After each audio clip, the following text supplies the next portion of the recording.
I'm a psychotherapist, and I'm here today to warn you about the dangers of using big box companies for psychotherapy.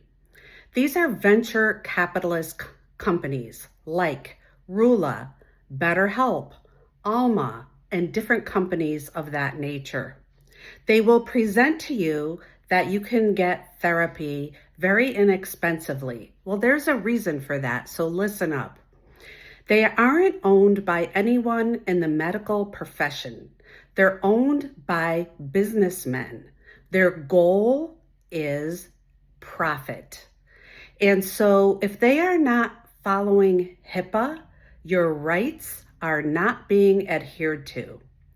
Many of these companies also data mine the client's phone and sell that data to third-party companies.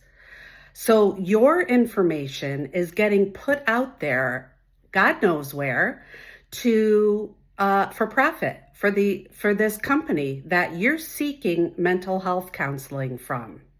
The other thing is that many of these companies don't have to follow HIPAA. They don't have anyone owning their company who has a medical license.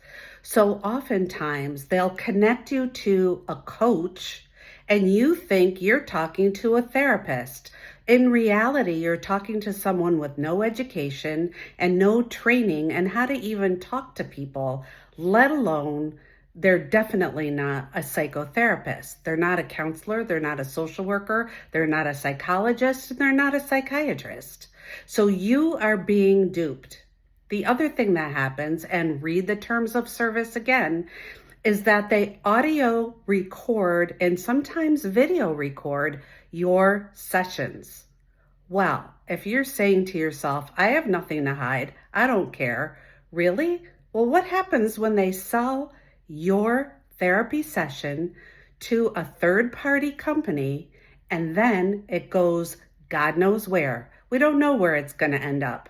Do you want to see your therapy session on the internet where you're crying about the fact that your dog died or you're getting a divorce or you were in domestic violence situation? These companies are dangerous and they're preying on you.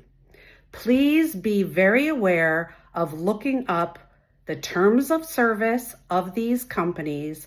Make sure they're not data mining. Make sure they're not recording a session. Do not ever agree for your therapy session to be recorded by anybody. Make sure that you are speaking to a licensed clinician. Ask them what state they're licensed in and where they went to school. Do some research about this person. This is very, very important. I hope this information is helpful and feel free to ask me questions in the comments. Take care.